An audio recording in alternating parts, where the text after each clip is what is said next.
How's it going, guys, and welcome to Billy the Batboy's Corner, presented by Up On Game Network.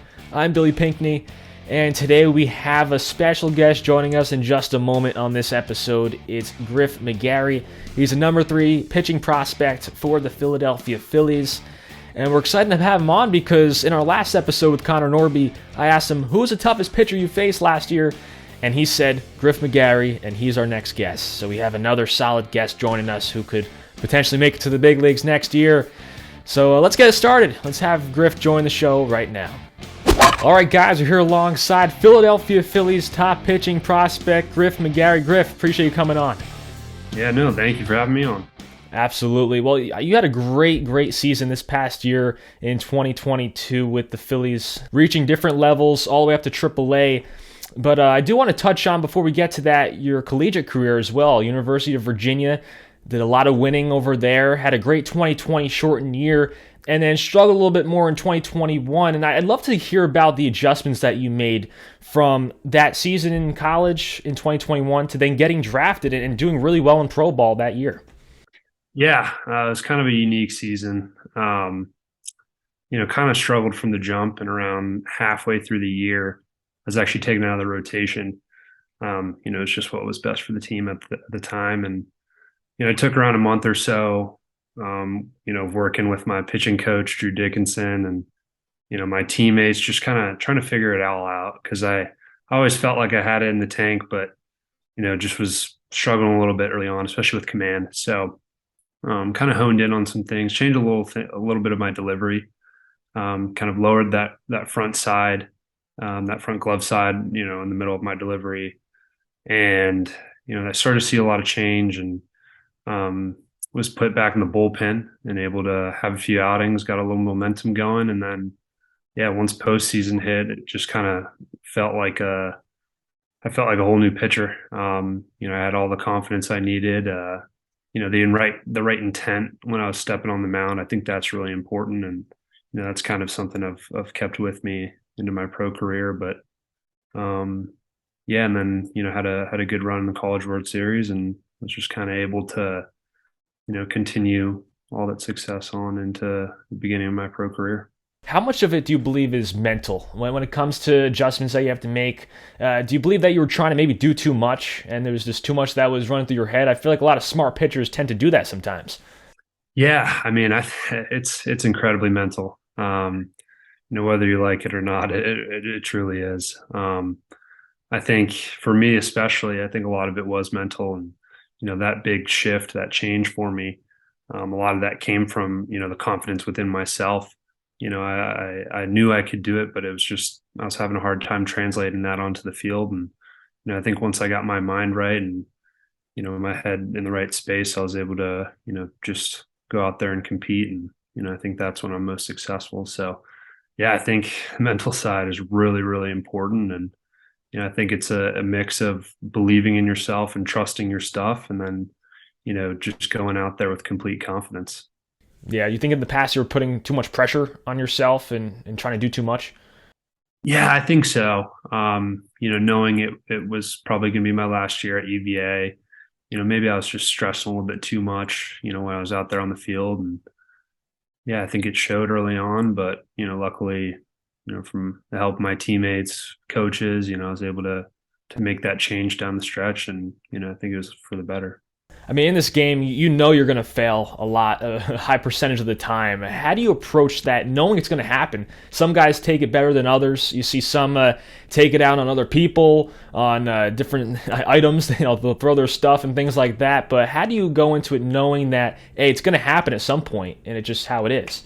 Yeah. I actually had a lot of reflection on this, especially during that season. Adversity is great.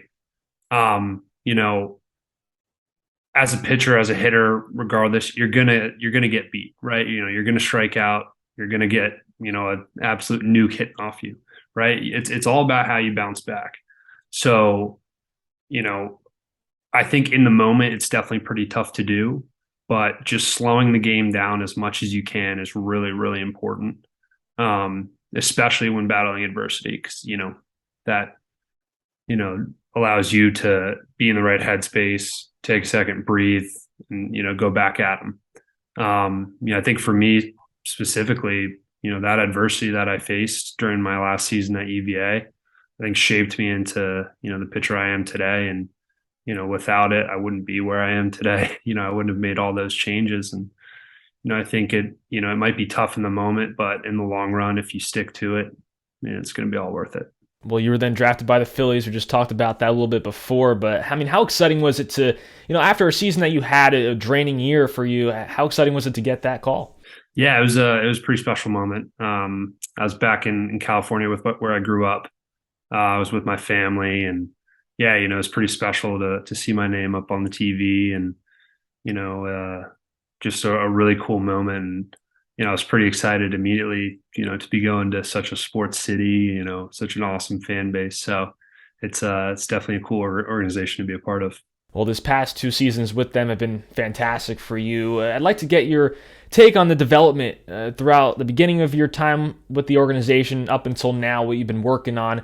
What have you felt are some of the main points of development that you've worked on with the coaching staff and in your own game? So I think kind of initially they didn't want to change too much in that first season. It was just kind of riding that success and, finishing out the year. And, I think something that I think I'll always have to work on and strive to be better at is my command. That was kind of the focus heading into this year. Just keeping those walk rate down and, attacking early in the counts, getting in the zone. So one thing I was really focusing on this year was getting ahead. And, I think there were times where I was really successful with it and, had back-to-back games where it was all good, getting ahead, high strike percentage.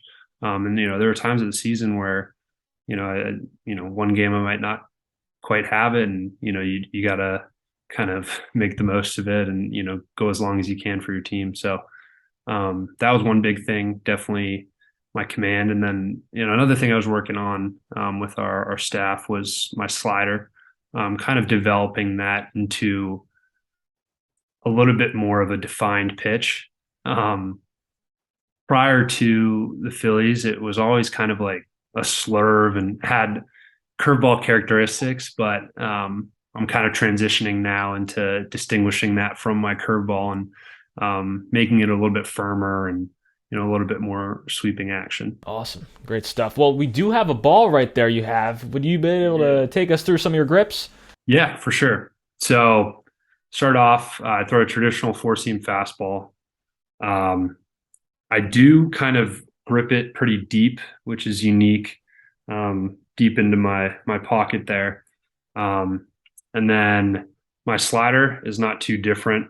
All I really do is just shift my fingers over.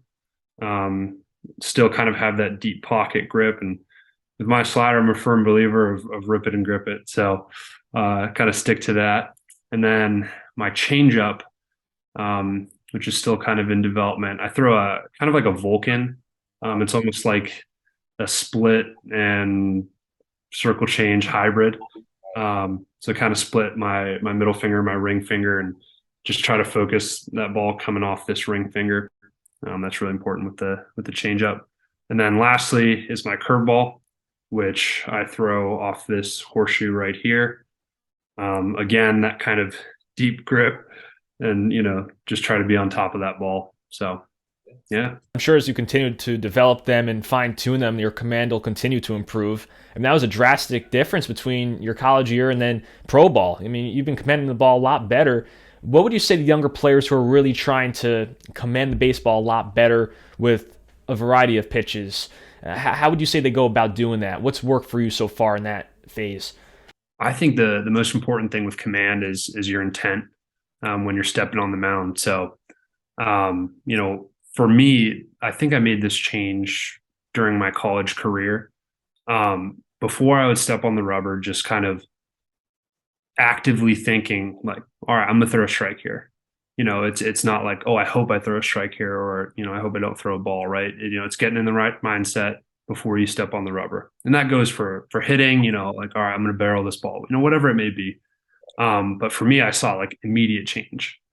And I kind of have continued that. You might see like, if you zoom in on me while I'm on the mound, like I might be mumbling to myself, looking like I'm crazy, but that's just that little something that might fire me up a little bit and kind of get me locked in so that I am able to command the ball a little bit better. And I've seen a little bit of success with that over the past 2 years. I still have a lot of room to grow in that realm, but I think that's really important. Just getting in the right mindset before you do something. And that's everything. It's shooting a free throw, lining up for a golf shot. It's a lot more mental than you might think. Although it sounds great to just go up there and do it, and some guys can do that, but it's really important to get in that right mindset. I'd love to hear about any mental skills coach type of conversations you've had with them, because I'm sure they help out a lot with that type of stuff. I haven't worked one-on-one too much with anyone, but just listening to group conversations, a lot of times that helped. Talking with buddies, talking about their mentality, how they go about things when they're out there performing. I think that's really, really important. Just having conversation about it in general. Someone who helped me specifically back in college was my pitching coach, Drew Dickinson. He had played a little bit professionally and, had a great successful college career and, just a trustworthy guy. And, that was kind of a lot of what we talked about. He's like, hey man, like you have the ability, that's not the thing in question right now. You just got to get your mind right, preset it, go in with confidence and things will work out in your favor. So I remember that conversation, and I've kept that with me. So I mean, when you say you throw a pitch, you don't have the result that you want. You're focused on sometimes just getting that result as opposed to the process, focusing more on that.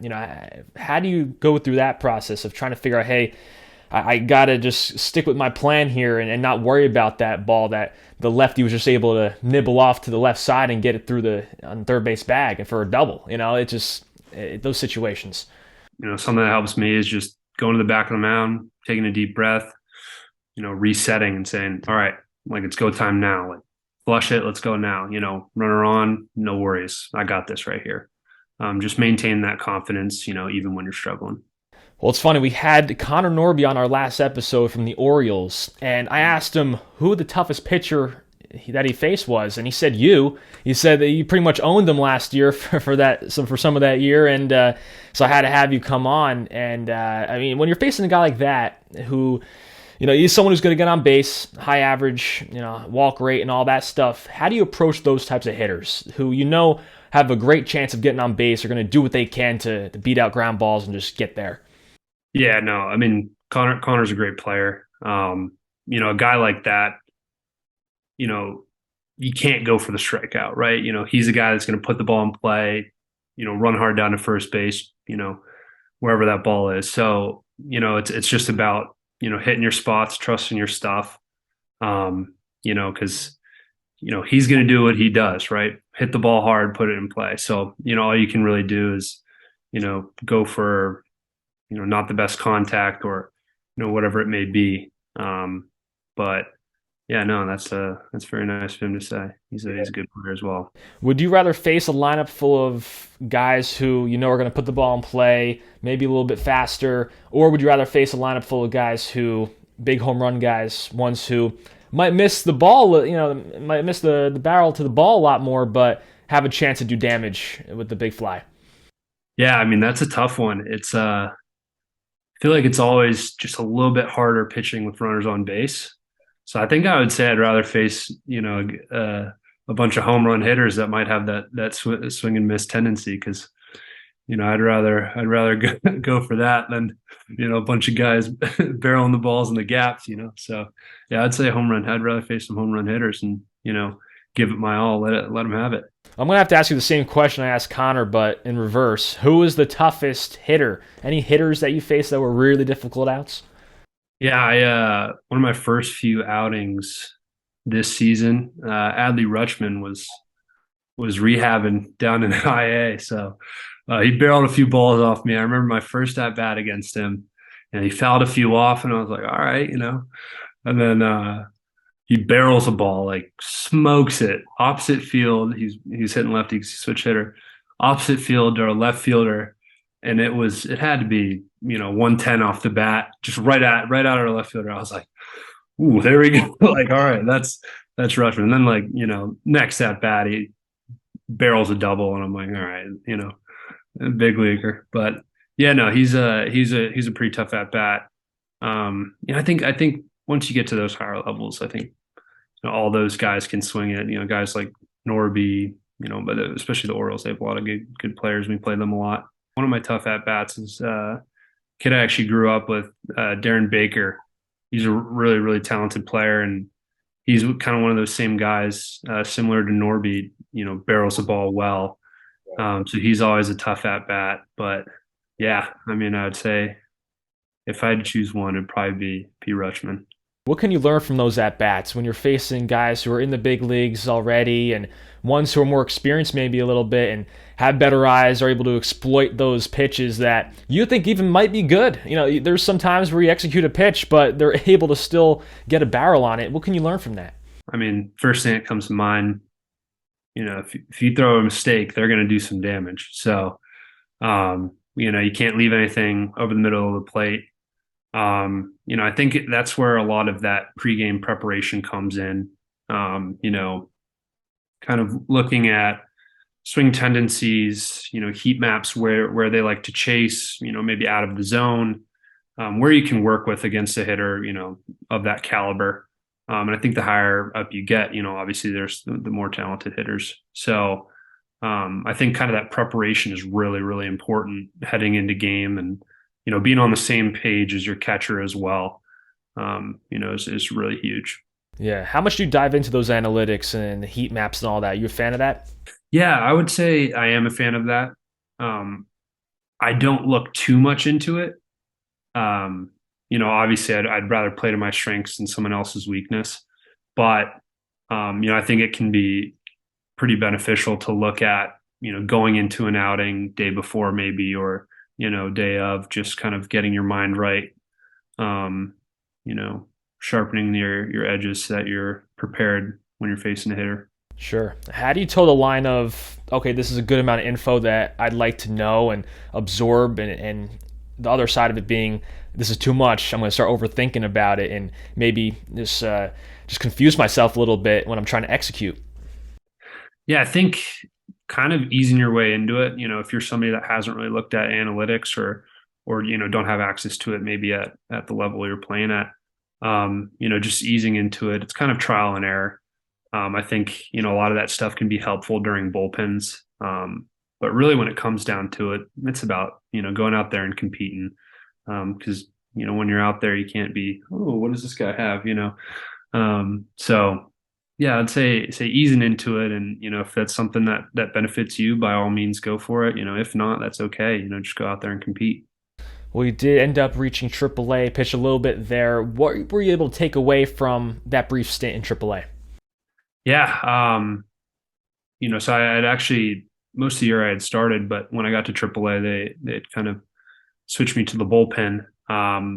It's a little bit different mentality coming in, from the bullpen, but yeah, I mean, I enjoyed it. I experienced, a lot of cool moments with, guys that have made it to the big leagues, and, had these awesome careers. A lot of our staff up there, our pitching coach, Cesar Ramos, played years and years and years in the big leagues. So just kind of taking in all of that information from guys like that, was definitely my biggest takeaway. Some pretty cool stuff, cool conversations, listening to guys talking about the World Series and, their favorite at bats they've ever had, showing videos. It's pretty cool. And yeah, I had a great time up there. You know, could have had a few better outings, but it is what it is. And yeah, just grateful for the experience. I mean, I'm sure it's tough when you're starting the whole year, then they throw you in the pen for the remainder part of the season. Are you looking to stay in the rotation, or you think that later on you'd like to transition to the pen? What do you think? Yeah, so that was something we had talked about, kind of when that transition was happening. They'd let me know, hey, this isn't set in stone.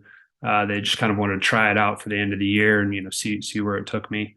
I'm still looking to start, heading into next year, heading into spring training. So going in with that mentality, but, I think it's really good experience to have under your belt, even as a starter, because, you look at it at playoff baseball, and you see some of the best starters, the MLB has warming up in the bullpen, game 5, you're like, all right, let's go. So it's definitely good to have under your belt, and,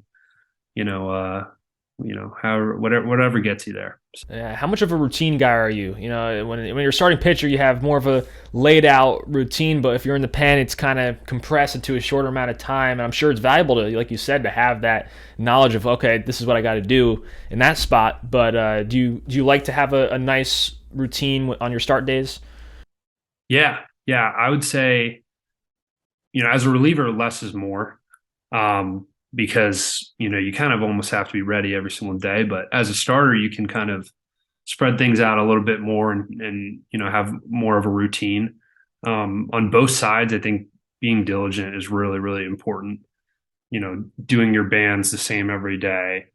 Doing your plyos if you use plyos. Doing your arm care post throwing. All that stuff plays into it, and maintaining a healthy season. As a starter, that's really important. Being consistent too, because it's all about preparation. Whether you have the best start of your life, the day after, you need to have that same schedule, same routine as you would if you had the worst outing of your life. So it's all about not riding the highs too high and not riding the lows too low. Just staying stagnant, being consistent. Great stuff. Well, I do, before we want to wrap up, touch on some messages for the younger players out there. Were there ever times throughout your career where maybe people said, hey, you can't achieve your goal of making it to professional baseball or the big leagues? You ever get those comments from people, and how do you tackle that?